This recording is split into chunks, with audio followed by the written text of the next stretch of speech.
अस्सलामु अलैकुम वरहमतुल्लाहि वबरकातुह।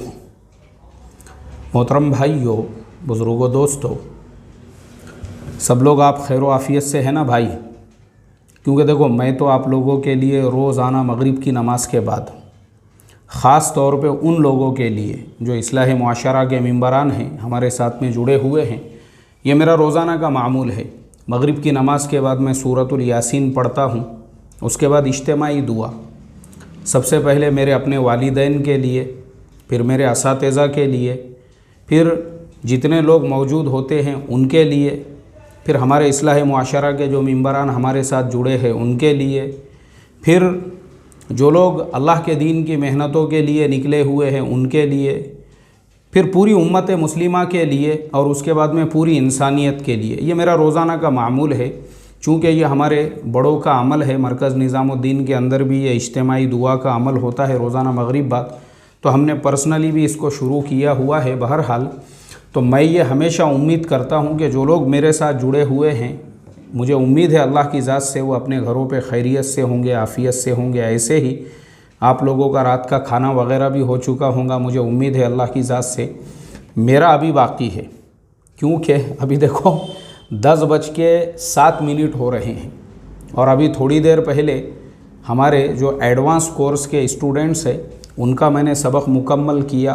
फिर उनसे पहले ईशा की नमाज़ पढ़ा, फिर उससे पहले फाउंडेशन कोर्स के जो स्टूडेंट्स हैं उनका सबक हुआ, और उनसे पहले मगरिब के बाद से लेके तो हमारा फाउंडेशन का जब तक सबक होता है तब तक मैंने ऑफ़िस में ही मकतब शुरू कर लिया हूँ। क्योंकि देखो, अभी मैं हूँ मस्जिद और मकतब के लाइन का इंसान, तो मेरी एनर्जी, मेरी रूह वो है नूरानी कायदा और ये कुरान करीम की तालीम, यानी कुरान करीम की तालीम है, और दूसरे जो है ये है नूरानी कायदा। ये दोनों जब तक, मतलब ये मेरी एनर्जी है, मेरा मेरा मेरा जो हार्ट बीट है ना वो यही है। अगर समझो नूरानी कायदा मैं नहीं पढ़ा रहा हूँ या मेरे स्टूडेंट्स मेरे पास में नहीं है, तो मुझे ऐसा महसूस होता है जैसा मेरे दिल की धड़कन वो बंद हो चुकी है और ब्लड सर्कुलेशन बॉडी में हो नहीं रहा है, यानी रूह में एक पज़मुर्दगी पैदा हो जाती है। तो इसलिए चूँकि यहाँ पर जो है मेरे फ़र्जंद हुसैन हाशमी वो पढ़ाया करते थे लॉकडाउन से पहले मगरिब बाद में, फिर इशा बाद भी पढ़ाते थे, और मैं पढ़ाता था मेरे मस्जिद में। तो अब उनके जो तलबा है, क्योंकि हुसैन हाशमी का भी स्केड्यूल चेंज हो चुका है लॉकडाउन के बाद, अब वो यूके बेस कंपनी में काम करते हैं, तो उस वजह से उनका रोज़ाना का मामूल ऐसा हो चुका है कि जब यूके में शाम के 7 बजते हैं तो इंडिया में 1 बजता है, तब उनका काम ख़त्म होता है। तो इस वजह से अब उनके जो तलबा है उनका नुकसान ना हो, इसके लिए हमने हमारे ऑफ़िस में ही, जो मकतब तो ऑलरेडी चल रहा था, तो मैंने ज़िम्मेदारी ले लिया, चलो उनके बच्चों को मैं पढ़ाता हूँ। मस्जिद का जो हमारा मकतब है वो अभी तक हमने शुरू नहीं किए, क्योंकि जब तक गवर्नमेंट की तरफ से जो प्राइमरी स्कूल के स्टूडेंट्स हैं उनको परमिशन नहीं मिलती है पढ़ने की, तो तब तक हमने शुरू नहीं किए। अब इंशाअल्लाह कल जुमा है तो हमारे सदर साहब से मशवरा करके देखेंगे, और कल जुमा में उसके बारे में ऐलान करेंगे। बहरहाल, अभी मेरा वीडियो बनाने का मकसद जो है और आपके साथ में थोड़ा सा बातचीत करने का मेरा जो मकसद है वो ये है कि मैं अभी घर जाने की बस तैयारी में ही था, तो अचानक मुझे व्हाट्सएप के ऊपर एक मैसेज आया, और वो जो मैसेज था उसमें एक लिंक थी। मैंने जब उस पर क्लिक किया तो हीरा गोल्ड की जो फाउंडर है, उसकी जो चेयरमैन है हीरा शेख, उनको सुप्रीम कोर्ट से बेल मिल चुकी है, लेकिन अभी तक वो जेल से रिलीज़ नहीं हुई है, बाहर नहीं आई है। और उनके बाहर नहीं आने की वजह से उस लिंक पे क्लिक करने के बाद ऐसा उसमें बता रहे थे कि जो उनके सपोर्टर्स है और जो उनके इन्वेस्टर्स है वो पिछले 3 दिनों से उस जेल के बाहर उनका इंतज़ार कर रहे हैं। सुबह से वहाँ पे पहुँच जाते हैं कि शायद आपा अब बाहर आ जाएंगे, तब बाहर आ जाएंगे, लेकिन उन बेचारों को नाउम्मीदी हो रही है। और आज जो है तीसरा दिन है, तो आज भी वो बाहर नहीं आए। तो उन्हीं लोगों के मैं इंटरव्यू वगैरह देख रहा था, मुझे बड़ा अफसोस हो रहा था। मोहतरम दोस्तों, मैं कुछ बातें जो है ना मैं इसीलिए करना चाहता हूँ, क्योंकि देखो आज हमारा जो सबक है 1300 क्रॉस कर चुका है, लेकिन जो लोग मेरे साथ में जुड़े हुए हैं उनको याद होगा कि 258वां मेरा सबक है, सबक नंबर 258। और ये सब सबकों के नंबर मैं इसलिए याद रखता हूँ क्योंकि हमने उनमें बहुत सारी अहम और काम की बातें बताई हुई होती है। कुछ लोगों को हमारे नंबरों पे भी एतराज़ है। पिछले दिनों में एक साहब ने एक मेरे बारे में जो है एक उनका ऑडियो क्लिप भी बोले, कौन है ये मौलाना अकबर हाशमी, अपने आप को अकबर हाशमी कहता है और ये सबक नंबर और वो सबक नंबर और यूँ सबक नंबर। अब वो बेचारों को मैं क्या समझाऊं, हमारे इन्हीं सबक नंबरों की वजह से अल्लाह ताला ने बहुत सारे लोगों की ज़िंदगियां बदल दी है। लोग मुझे मैसेज करते हैं गुजरात से, दूसरे इलाक़ों से। लूनावाड़ा गुजरात के अंदर एक हाजी साहब है, वहाँ पे वो बेचारे तो बार बार मुझे बोलते हैं, मौलाना मैंने आपका एक सबक सुना, बस वो सबक ने मेरी ज़िंदगी बदल दिया। उसमें मैंने एक वाक़या सुनाया था। बहरहाल मैं दूसरे टॉपिक पे निकल गया हूँ। तो मेरे जो अज़वाक़ है कुछ उसके वो मुझे उनके नंबर भी याद होते हैं, जिनमें हमने ख़ास तौर पे कुछ ख़ास पॉइंट्स और चीज़ों को हाईलाइट किया हुआ होता है। सबक नंबर 258 मुझे इसलिए याद है कि उसके अंदर हमने उस वक्त लोगों को अलर्ट किया था और मुसलमानों को ये चीज़ समझाई थी कि देखो मुसलमानों, आप जिस भारत देश में रहते हो उस भारत देश के अंदर RBI है, उस भारत देश के अंदर सेबी है, उस भारत देश के अंदर शेयर मार्केट है, उस भारत देश के अंदर गवर्नमेंट ने आपको इन्वेस्टमेंट अगर कहीं पे करना है तो उसके कुछ कायदे कुछ कानून बनाए हुए हैं। फाइनेंस मिनिस्ट्री है उस भारत देश के अंदर। तुम जंगल में नहीं रह रहे हो, तो इसके लिए अंधे बहरे बन के पैसा मत लगाओ यार। क्योंकि उस टाइम पे एक बकरे वाला था बम्बई के अंदर, एक बकरे वाला, और वह ऐसे ही 30,000 रुपये पे 2,000 रुपये हर हफ्ते या महीना दिया करता था। तो हमारे बहुत सारे बेचारे हमारे असातिज़ा और हमारे बहुत सारे साथी, उन्होंने एक ने जो है 5-5 लोगों के पैसे लगाए थे उसके पास। मिसाल के तौर पे ख़ुद के नाम पे 30,000, जोरू के नाम पे 30,000, सास के नाम पे 30,000, ससरे के नाम पे 30,000, साले के नाम पे 30,000। अरे बोले गऊ में अपना खेत है, रख के क्या करते उसको, दोना बोले लगाओ काड़ी। खेत बेच दिए गऊ का, जो अपना खेत था, और वो खेत के जो पैसे आए समझो 3-4 लाख रुपये जो भी, उसमें 10-10 जनों के नाम डाल दिए उसके अंदर, साले के, साड़ू के, फुप्पा के, खालू के, मुमानी के, ताया के, चीचा के, सबके आधे महल्ले के नाम डाल के उनके भी नाम पे 30-30 हज़ार। अरे बोले ये परवड़ता ना अपने को, 10 जनों के नाम पे अपन अगर 30-30 हज़ार डालेंगे तो 2-2 हज़ार रुपये के हिसाब से, अरे बोले घर बैठे बैठे 20 हज़ार आ रहे अपने को। 10 महीने के अंदर तो अपने 2 लाख रिकवर हो जाते। और फिर उसके बाद और 5 महीने के बाद में बाकी के पैसे रिकवर, 3 लाख तो ऐसे ही निकल रहे बोले अपने। लेकिन वो बकरे वाला भी बहुत होशियार था। मैंने उसको फ़ोन किया था, मुझे याद है अभी तक तो एक आपा जान को बिठाया हुआ था उसने, एकदम मिठे और ऐसी बात करने वाले के बस सामने वाला पूरी तरह से ठंडा ही हो जाए उनकी बात सुन के। हा, क्योंकि वो लोग रखते हैं ऐसे बात करने वालों को। आप लोग देखते होंगे ना, आपको भी कॉल सेंटर वगैरह से जो कॉल आते हैं, हा क्या आवाज़ होती है उनकी, ऐसा कि बस आपके पूरे चिंदिया हो जाना उनकी बात सुनने के बाद में, पूरा ऐसा कीमा हो जाना तुम्हारा, पूरा ऐसा पूरा चूरा हो जाना तुम्हारा उनकी बात सुनने के बाद में। वो इस तरीके से आपको अट्रैक्शन में अपने जो है ना लेके, जी हाँ मैं बोल रही हूँ, मतलब इतने प्यार से वो आपसे बात, जी बस आप पैसा लगा दीजिए, हर महीने आपको 2,000 रुपये मिलेंगे। जी बेफिक्र रहिए आप। कुरान की तो आयत है, वह अहल्लल्लाहुल बैअ व हर्रमर रिबा, हलाल तिजारत है। हमारा बकरों का फार्म है। वो बकरों का फार्म बना के मैंने उनसे बात किया, मौला आपा जान वो बकरों के फार्म का जो ओनर है ना यार, उससे मेरे को बात कराओ, उसका मेरे को फार्म देखना है। वो फार्म देख रहा है, बकरों का फार्म कहाँ पे है, भारत में कहीं भी रहने दो। मैं बोला बकरों का फार्म कहीं पे भी, केरला से लेके तो कश्मीर तक कहीं पे भी रहने दो, मैं देख के आ जाऊँगा इंशाल्लाह फार्म। और उसके बाद हम देखेंगे उसमें इन्वेस्टमेंट करना और उस पर एक सबक बना के लोगों को तरगीब देना। तो उन्होंने मेरा नंबर कट कर दिए। वो साहब से भी मेरी बात हुई, नंबर कट, नंबर ब्लॉक। उसके बाद मैं 10 बार लगा रहा हूँ, उठाने को तैयार नहीं। तो मैंने हमारे एक उस्ताद को बोला, मैंने बोला हज़रत पढ़ो मत उसके चक्कर में। मेरे पास आए थे तो इसीलिए मैंने इतनी तहकीक करा। मैं बोला मौलाना आपके खून पसीने के कमाई के अपने हराम के नहीं है ना। मैं बोला हराम के नहीं है ना, अपन अपने कितने धंधे चल रहे, अपन क्या गांजा बेच रहे, क्या चरस का धंधा है अपना, क्या हाथ बट्टी की दारू बना के बेच रहे अपन, खून पसीने के पैसे हैं ना। मैंने बोला हज़रत कितनी मेहनत करे भी है अपन ने, अपने मेहनत के खून पसीने के पैसे है, काहे को बकरों के चक्कर में लगा रहे तुम रुको। मैं बोला मैं ज़रा करता उसकी तहकीकात, जब मैं बोलूँ उसके बाद लगाओ आप पैसे। तो रुक गए हमारे वो उस्ताद मोहतरम। तो हमने इस तरीके से जब इंक्वायरी की है, मैं बोला हज़रत मत पढ़ो, उसकी फ़ोन ही नहीं उठा रहा, मेरा तो नंबर ब्लॉक कर दिया। ये हरकतें कौन करता? जो इंसान डिफ़ॉल्ट, मतलब जो जिसके अंदर फॉल्ट होता है, ऐसे लोग करते हैं। जो डिफेक्टेड पर्सन होता है, एक शरीफ इंसान, एक अच्छा इंसान, अगर वो इस तरीके से कुछ चला रहा है, 100 बार फ़ोन करो ना आप, उसको किस लिए गुस्सा आएगा, क्यों नंबर ब्लॉक करेगा वो। खैर, तो वो बकरे वाले ने बाद में क्या किया, सबको बकरा बना दिया। और बकरा बनाने के बाद उसकी न्यूज़ आती थी उर्दू न्यूज़पेपर में, ऐसे बड़े अल्फाज में, वो अहल्लल्लाहुल बैअ व हर्रमर रिबा, ऐसी ऐसी न्यूज़ आती थी उसकी। और वो न्यूज़ देने के बाद में कुरान की आयत पे जो है लोगों को, अब लोग ऐसा हा, सबको लगता था भाई कुरान के हवाले से हज़रत तिजारत कर रहे हैं, तो कैसे तकवा गुलाब जामुन में से कैसे टपकता शीरा, वैसा पूरा तकवा टपक रहा हूँगा इसके अंदर से। सबको बकरा बना के भाग गया वो, सबको। वो हमारे बेचारे जो दोस्त है 10-10 जनों के नाम पे गाँव का जो खेत उन्होंने बेच दिए थे, फिर वही हुआ, उनका मामा ही गेला नहीं 10 में ही गेला। अल्लाह हिफाजत फरमाई।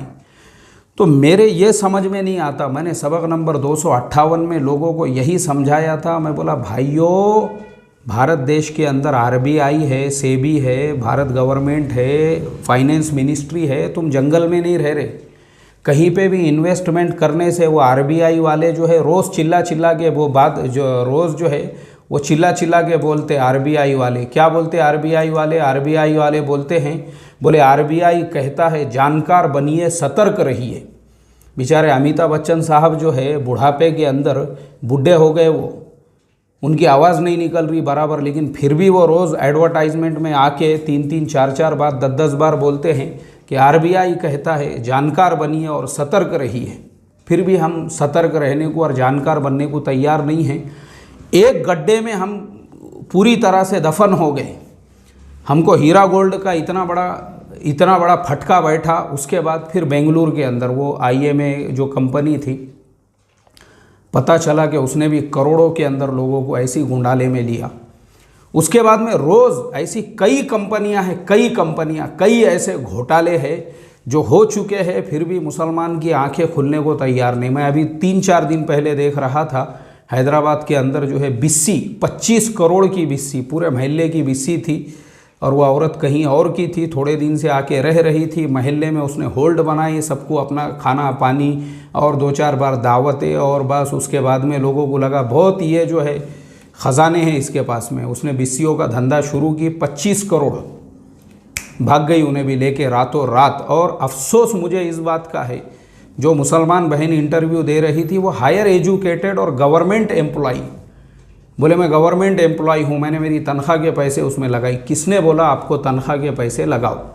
क्योंकि मुझे एतराज़ है यहाँ पे, इसलिए एतराज़ है कि जो इंसान जॉब करने वाला है, चाहे वो प्राइवेट सेक्टर में हो, पब्लिक सेक्टर में हो, गवर्नमेंट सेक्टर में हो, किसी भी सेक्टर में हो, अगर आप जॉब करते हैं, आपकी सैलरी ऑलरेडी आपके अकाउंट में आ रही है, ज़रूरत क्या है उसको ATM से बाहर निकालने की? सेफ़ है वो सेफ़। देखो मैं आपको बताता, मुसलमानों का सबसे बड़ा प्रॉब्लम जानकारी का नहीं होना, इन्फॉर्मेशन का नहीं होना। और अच्छा, वो हमारे अंदर मादा भी नहीं है कि हम वो हासिल करें, क्योंकि हमारा ज़्यादातर टाइम तो टिकटॉक पे मुजरे देखने में जा रहा है। अगर हमारे अंदर तड़प और लगन होती थी तो हम वो हासिल करते थे। सिर्फ जानकारी का नहीं होना, इसीलिए वो जो RBI वाले बोल रहे हैं ना, जानकार बनिए, तुमको जानकारी ही नहीं है उसकी। इतनी गलत फहमी है मुसलमानों को। एक नौजवान मेरे पास मसला पूछने आया, बोले मौलाना मैं शाइन जो बाइक होती है ना, शाइन, वो शोरूम से लेना चाहता हूँ, कुछ 80,000 रुपये उसकी कीमत है। तो मैं बोला ले लो ना। नहीं, बोले लोन पे लेना चाहता हूँ। मैं बोला लोन पे मत लो। नहीं, बोले मेरे पास पैसे तो है, लेकिन मुझे डर है 80,000 की मैं बाइक ले लूँगा तो कहीं मेरे ऊपर जो है इनकम टैक्स वाले रेड ना डाल दें।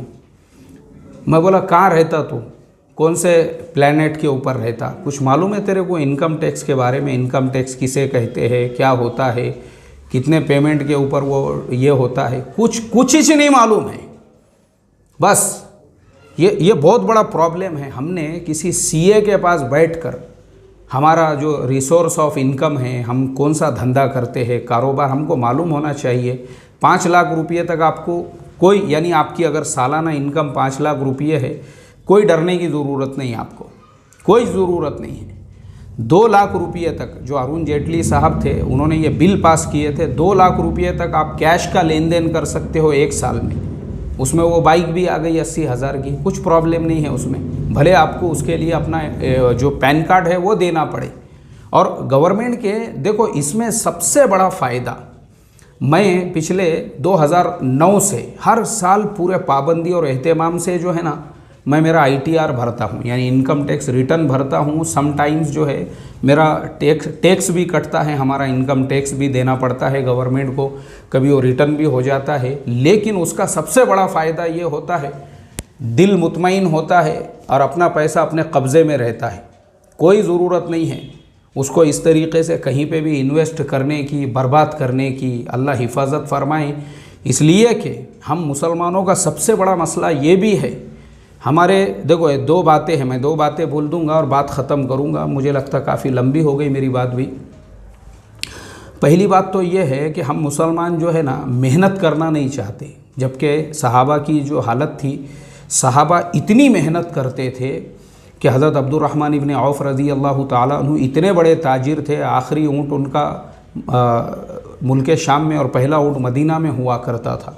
सहाबा ने बहुत मेहनत की, सहाबा बागबानी करते थे, सहाबा जैसी तिजारत करते थे हम आज के मुसलमान में देख भी नहीं सकते। सहाबा एक्सपोर्ट और इंपोर्ट का बिज़नेस करते थे, चाइना जाते थे।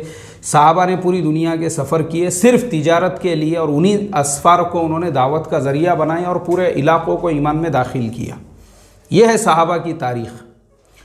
फिर हमारे बुज़ुर्गों को देखो, ताबीईन को देखो, तबे ताबीईन, औलिया अल्लाह, तमाम को आप में ये चीज़ मिलेंगी, वो मेहनती लोग थे।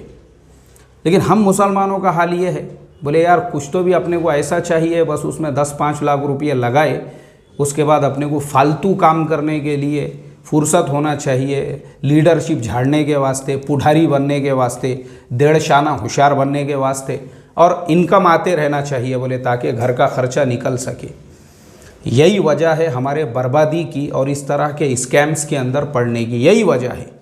वरना अगर आपको इन्वेस्टमेंट करना है, अब आगे दूसरी बात बता दूं, फिर हमारा दूसरा हाल ये है कि मैं नमाज़ पढ़ाने के लिए मुसल्ले पे बढ़ा, मैं घर से मस्जिद तक पहुंचा तो बारिश हो रही थी, 2-4 छींटे मेरे पैजामे के ऊपर पड़ गए कीचड़ के, और मैं खड़े रह गया। वो छींटे इतने बारीक थे, नज़र भी नहीं आ सकते थे।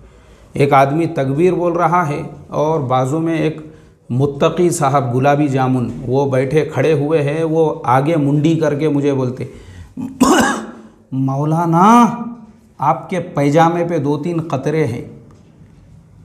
तो मैंने पलट के देखा, मुझे तो नज़र भी नहीं आया। मैं बोला हाजी साहब दिख रहे नहीं यार मुझे वो, और कोई मसला नहीं है, ऐसे जो बस नहीं नज़र आने वाले कतरे हैं इंशाल्लाह उसमें नमाज हो जाएंगी आपकी, आप बेफिक्र रहो। अब जब ये हीरा गोल्ड का स्कैम हुआ, वही हाजी साहब ऐसा रो रहे थे, वो चिल्ला चिल्ला के, मेरे 50 लाख, मेरे 50 लाख, मेरे 50 लाख गए ना, मेरे 50 लाख गए ना, मैं बर्बाद हो गया अल्लाह मियाँ। वही हाजी साहब, मेरे 50 लाख, मेरे 50 लाख, मेरे 50 लाख। मैं बोला हाजी साहब यार मेरे पैजामे पे बारीक ऐसे कतरे थे बारिश के, तो तुम मसले बयान कर रहे थे उसमें नमाज होंगी या नहीं होंगी। 50 लाख लगाने से पहले किसी आलिम से, मुफ्ती से पूछे नहीं थे कि वो जो तुमको इनकम मिलेगी उसकी वो हलाल रहेगी या नहीं रहेगी, जो नफ़ा मिलेगा वो हलाल रहेगा या नहीं रहेगा तुम्हारे वास्ते, वो पूछे क्या? मैं बोला कोई मुफ्ती को। यानी हमारा हाल ये है मोहतरम दोस्तों, मैंने बड़े बड़े ऐसे लोगों को देखा हूँ, अब मैं बोलूँगा नहीं ज़्यादा और वरना बहुत सारे लोगों को बुरा लगेगा। बहुत सारे ऐसों को देखा हूँ मैंने जो तक़वे की और ईमान की और दीन की और मुजाहिदे की और क़ुरबानियों की, ये सब उनकी मजलिसों में इस पे 4-4 घंटे बात चल रही है, लेकिन पैसा कहीं लगा रहे हैं और वहाँ से जो नफ़ा, कभी भी उन्होंने इस बात की जहमत भी गवारा नहीं करे ये पूछने की कि ये तिजारत का तरीक़ा हलाल है या नहीं है, और जो इनकम आ रही है वो हलाल है या नहीं है, या जो नफ़ा मिल रहा है वो हलाल है या नहीं। कुछ लेना देना नहीं है, बस पैसा लगा दिए, अपने को तो नफ़ा चाहिए, बोले बस हलाल रहो के हराम रहो।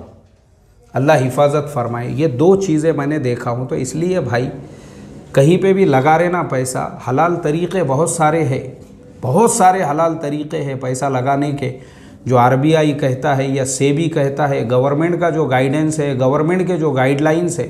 अभी मैंने 2-3 दिन पहले या हफ्ता भर पहले जो है 2-3 चीज़ें बताया था। जैसे बहुत सारी गवर्नमेंट ने पेंशन स्कीम्स निकाली हुई है, इंडियन गवर्नमेंट, हलाल है वो।